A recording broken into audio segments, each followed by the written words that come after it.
Good morning and welcome to the channel of love. We have a quick one today. I only have time for a quick one. We have a quick one today. Kind of missed out the time because I've got time for it. I'll always make time. Okay, we're making time. At my discretion. Okay, I choose when I come on camera, so it's like, but I have time to do a quick reading, half an hour. Okay. Let's use these Psychic Tarot and Romance Angels again. When I leave this room, like after the reading, I do kind of like just leave it until my next visit.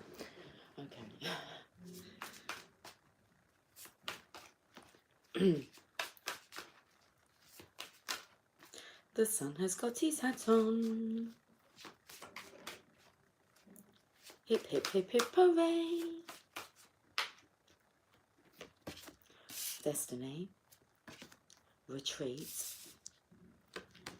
It's safe for you to love. It's time to disconnect from the world. It's like destiny's calling you to retreat. It's time to disconnect from the world and open your heart to give and receive the highest energy of all. You see why someone's happy? The sacral chakra. Let's call it the sexual chakra today.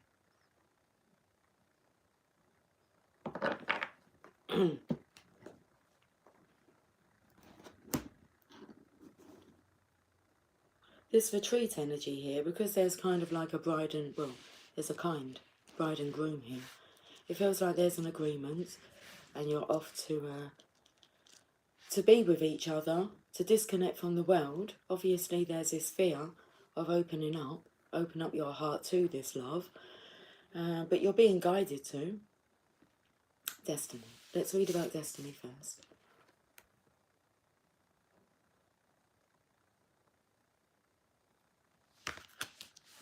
Card number 10. Good luck and fortune are now in your favour. A cycle of change, success and growth is imminent. Life ebbs and flows in its natural journey. And the destiny card signifies that good karma has come full circle. Lady Luck is pointing directly at you. What you sowed, you're about to reap. Open up your heart and accept and receive what you've earned.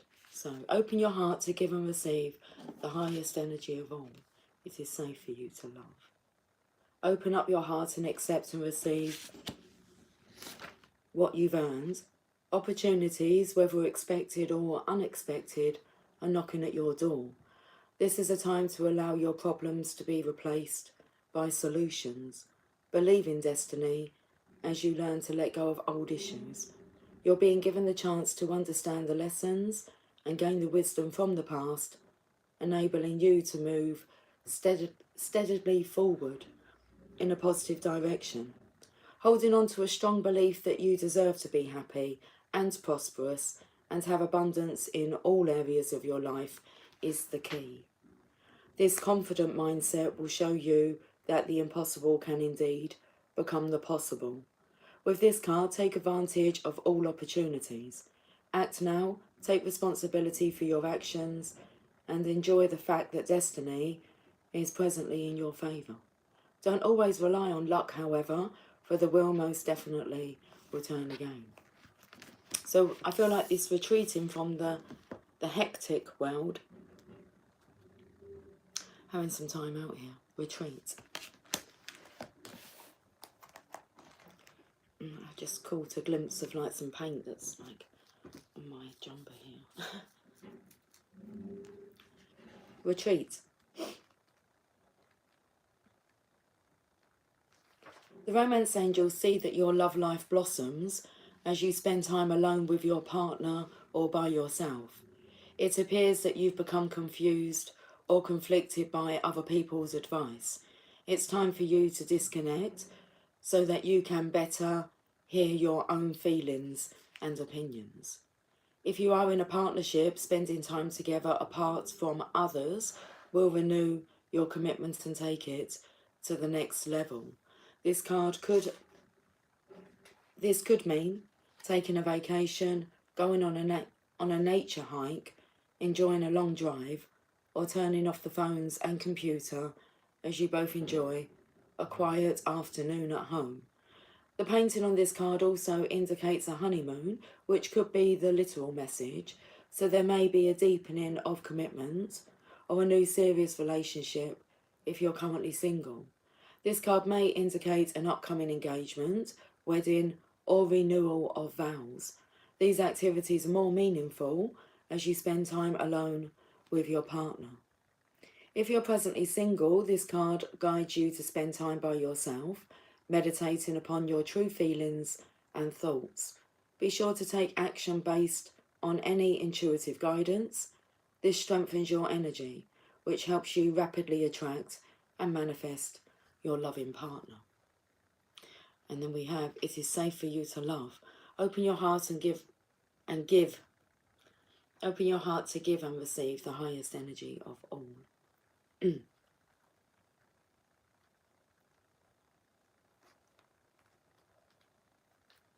This card indicates that you're protecting your heart from hurt because of painful relationship experiences. However, the angels can only bring as much romance as you allow inside. If you have a shield around your heart, how is love to get in? A closed heart repels the sensitive partner you're trying to attract. Following your inner guidance will protect you and simultaneously allow you to feel loved and loving. Trust your intuitive senses with respect to other people's trustworthiness and open your heart to those who are kind and gentle. Ask the angels to bring caring individuals, including a romantic partner, into your life, and they'll do so, provided that you listen to and follow their guidance. Okay, so the underlying energy here is the sacral chakra.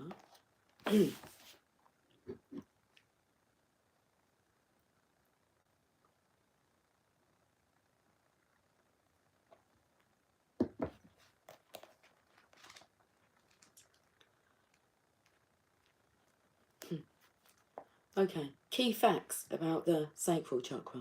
The colour is orange. The sound is vam. The element is water. The glands are the testicles and ovaries.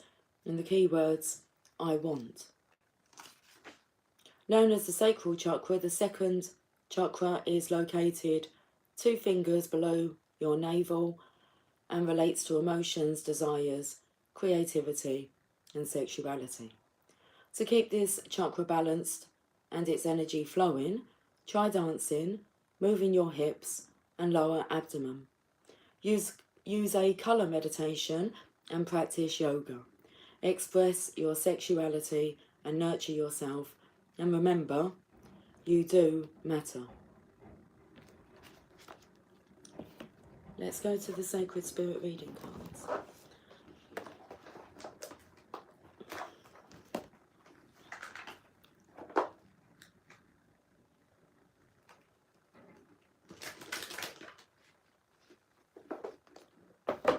Okay.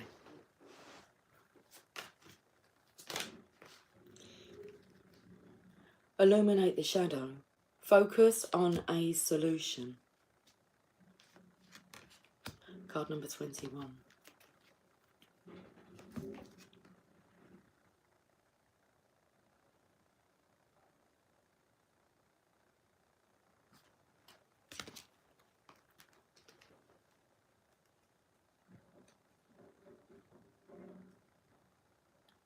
Simplify the issue.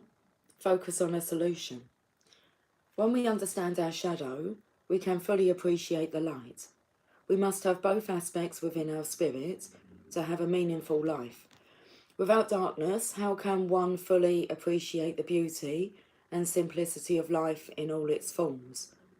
Once we remove fear and personal doubt, it makes room for love, confidence and motivation, reclaiming your personal power. Our shadow self-highlights the need to place ourselves first. When we are stuck within our shadow side, we are unable to see the light of day. We become clouded and foggy with confusion, often forgetting gratitude and compassion through our own selfish moments. Illuminating the shadow is to fully understand our personality and subsequently understand the shadow in others, enabling us to be more considerate of another person's hardships and developing empathy with and compassion for other people. Right now, you are encouraged to illuminate the sections of your personality that are working against your situation. Accept that these challenging aspects are a part of you, embrace them, love them, and plan on how to achieve a form of balance and make this part of your psyche ultimately work for you. Now is the time to focus on a resolution instead of just on the problem or challenge. How did you get here? Acknowledge your current circumstances and focus on how you can achieve a positive outcome. Now is the time to get your personality in line with conscious thought. Apply these balanced characteristics to areas in your life that could utilize these energies, such as leadership, communication, relationships, employment, and self-talk with your spirit. Once you grow your understanding of your unique personality, you can begin to realign your life to nurture and support your goals and personal interests. Okay. The shadow aspect is narrow-mindedness, ego-driven, and cynicism. Your affirmation: I effortlessly create peaceful solutions with my personality. Let's educate ourselves. We'll go to the book.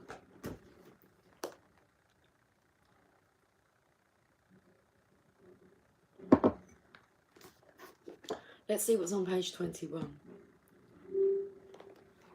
The Seven Faces of Intention.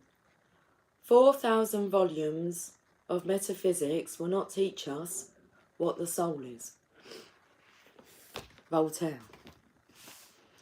Moving from thinking about intention to knowing intention.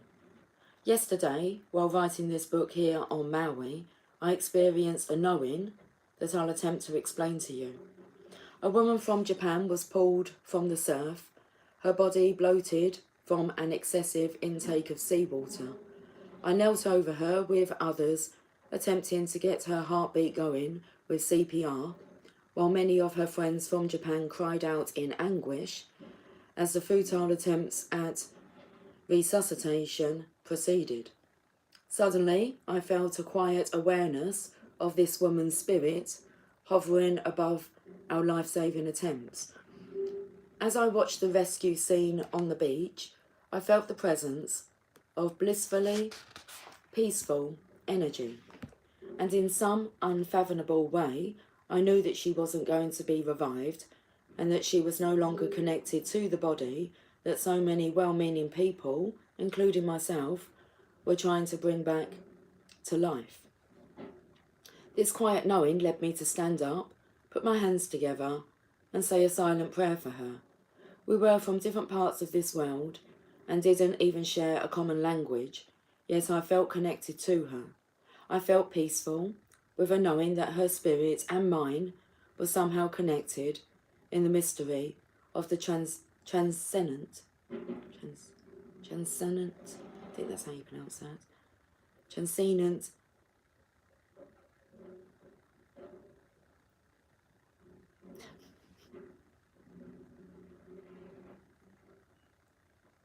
I don't know what that word is. Anyway. Nature of our physical lives. There's another word. I'm going to carry on. As I walked away, I can't even put like the letters together. My brain just won't. As I walked away, the pain of death wasn't dominating my thoughts. Instead, I knew and felt that the departure of this woman's spirit from what was now a lifeless, bloated body was inexplicably all a part of perfect divine order. I couldn't prove it. I had no scientific evidence. I didn't think it. I knew it. This is an example of what I mean by silent knowledge. I still feel her presence as I write this, 24 hours later. In Power of Silence, Carlos Castaneda describes secret knowledge as something that all of us have, something that has complete mastery, complete knowledge of everything, but it cannot think, therefore it cannot speak of what it knows. Man has given up silent knowledge for the world of reason. The more he clings to the world of reason, the more... I wish I just had... I've got a dictionary. I've got a dictionary, because if I can just give you like... Jeez. Let me just... Whereabouts was we? Okay, yeah. Opened up so it says Madonna at the top. Let me just do this just for my own knowledge, because I can't pronounce the word. I'm H-A-P-P-Y. Okay, well, let's find out what this word means.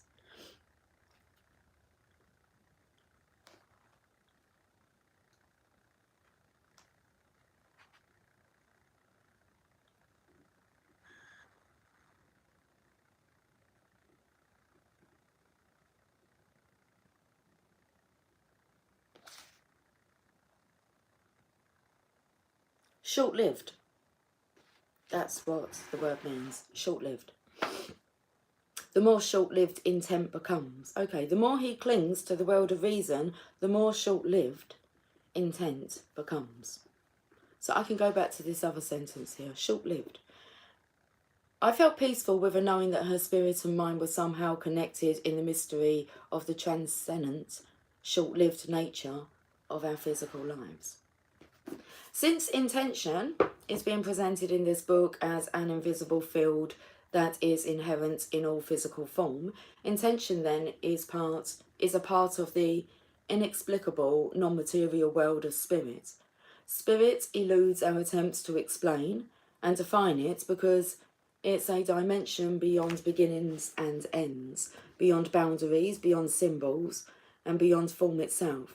Consequently, written and spoken words, interesting as that's what I'm kind of like picking up on. Consequently, written and spoken words, our symbols for communicating our experiences in this world, can't really explain spirit the way they do the physical world. I agree with Voltaire's statement at the beginning of this chapter and readily admit that I can't definitely teach anyone what spirit is or use words that give a precise picture of what it looks like. What I can do is describe a way that I conceptualize intention. If it were somehow possible to remove the veil that keeps the field of intention from our sensory perception and reason in mind, I'll give you my concept of what I refer to as the 7 faces of intention. These points represent my imagined picture of what the power of intention looks like. How much of this am I reading? Okay, we're 18 minutes in. We've got like 12 minutes. Okay, we can do this. We'll just read this bit and then I'll quickly just... I'm not going to read all of it, but I'll tell you what the 7 faces of intention are. Okay. Intention is something that I believe we can feel, connect with, know and trust. It's an inner awareness that we explicitly feel, and yet at the same time cannot truly describe with words. Can't even spell the words. I can't spell them. I can't pronounce them. Can't say them. I use this concept to help guide me toward a power of intention that's the source of creation and activate it in my daily life.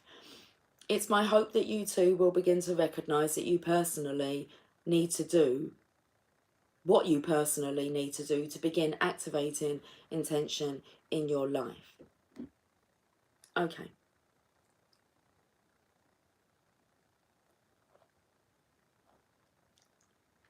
The descriptions that follow are distilled from my experience with master teachers, my professional work with others over the past 30 years, and veritable library of metaphysical books I've read and studied, and my personal evolution. I'm attempting to convey my personal knowing of the extraordinary benefits of linking to intention. Hopefully you will feel inspired by the silent knowing of the power of intention and go on to create an increasingly enchanted experience for yourself and everyone else in your life. Silent knowledge starts when you invite the power of intention to play an active part of your life. This is a private and very personal choice that needn't be explained or defended. When you make this inner choice, silent knowledge will gradually become a part of your normal, everyday awareness. Opening to the power of intention, you begin knowing that conception, birth and death are all natural aspects of the energy field of creation. Clinging to attempts to think or reason your way to intention is futile. By banishing doubt and trusting your intuitive feelings, you clear a space for the power of intention to flow through. This may sound like hocus pocus, but I prefer to think of it as emptying my mind and entering the heart of mystery. Here I set aside rational thoughts and open to the magic and excitement of an illuminating new experience, new awareness even. A great teacher in my life named J. Krishnamurti once observed, "To be empty, completely empty, is not a fearsome thing. It is absolutely essential for the mind to be unoccupied, to be empty, unenforced, for then only can it move into unknown depths." Take a moment right now to put this book down and allow yourself to trust and gently experience an awareness of your non-physical self. First, close your eyes and empty your mind of rational thoughts and the multitudinous, ever-changing chatter that goes on. Next, hit the delete button every time doubt appears. Finally, open to the emptiness. Then you can begin to discover how to silently know the power of intention. But now I'll describe what I think our view might be if we could be outside of ourselves, floating above our body like the spirit of the Japanese lady on the beach yesterday. From this perspective, I imagine myself looking at the faces of intention through eyes that are capable of seeing higher vibrations. Okay, so let me just give you these 7 faces of intentions. Number 1, the face of creativity. Number 2, the face of kindness. It's like I'm spitting all over the place now. I don't know what's wrong with me. Number 3, the face of love. Okay, number 4, the face of beauty. Number 5, the face of expansion. Number 6, the face of unlimited abundance. And number 7, the face of receptivity. Okay, there's a little poem here. Let's read this little poem. That's funny energy, like I'm struggling to do the words, I'm struggling to read, okay? We're not struggling, no we're not, we're thriving.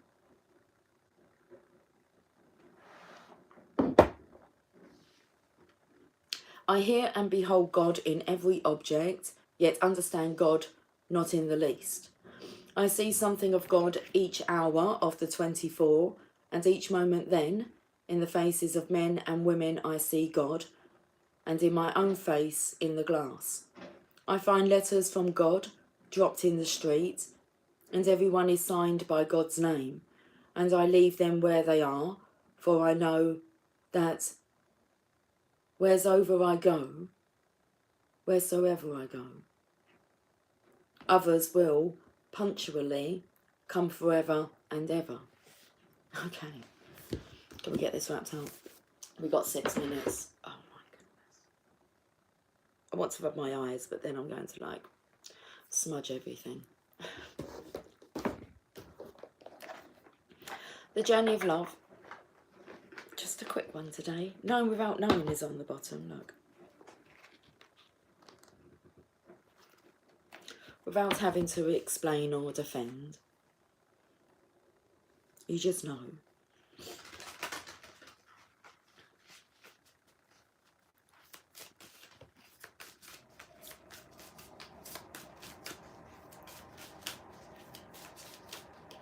The journey of love, and then we're going to finish with a Rumi message. Dance of the Planets, card number 56. Hi, Gal. Good morning, darling. Hello, Channel of Love. It's 5:16 here. I imagine it is. That means it's 10:16 here. And I woke up and wanted a snack. And so glad Lucy was live. Thank you. You're welcome. It's a bit all over the place, but it's not. It's just kind of secret knowledge. 56. There are forces larger than your own personal destiny at work in your life now. Although they are not inharmonious to you, you may feel as though you are being blocked from, or on the other hand, rocketed towards the heavens on a roll that nothing can derail. Either way, the planets are dancing as they will, and there is an effect upon your destiny. Where's the first card we got? I felt like it was a bit all over the place, like I said to you. It's good though, it feels good.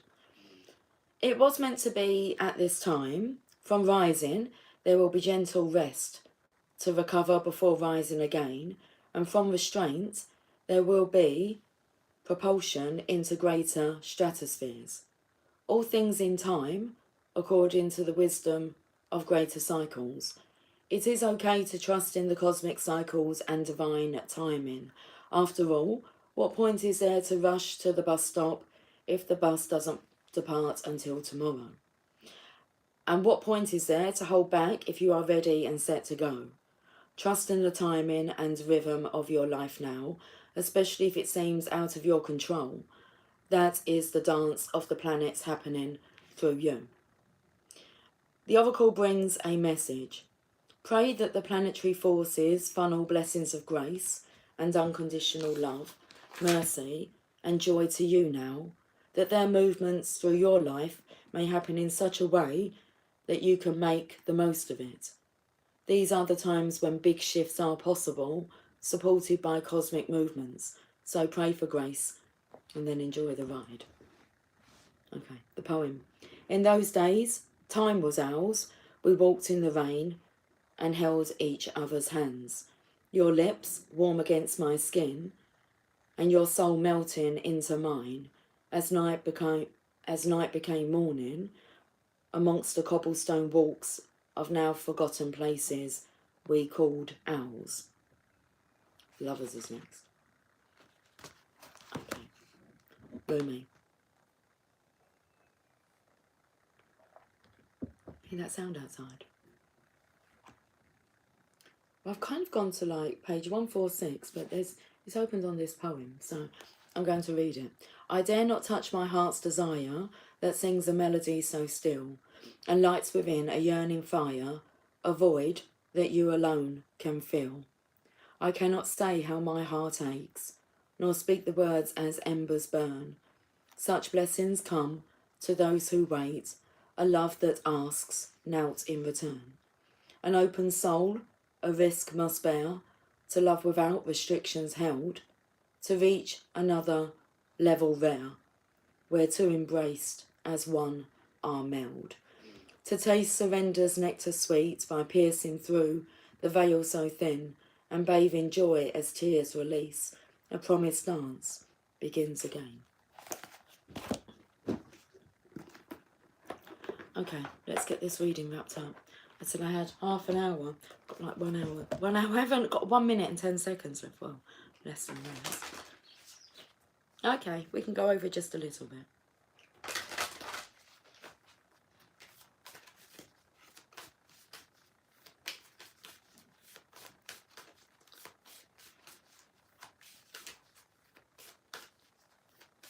Can you give me a card, please?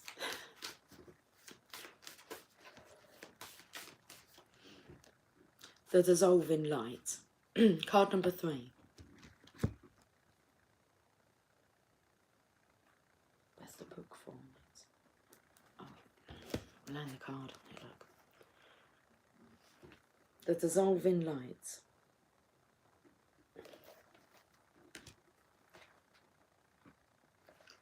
I died as mineral and became a plant. I died as plant and rose to animal. I died as animal and I became human. Why should I fear anything? When was I ever less by dying? Rumi. Dare to take my hand and become set alight with holy fire, my cherished one.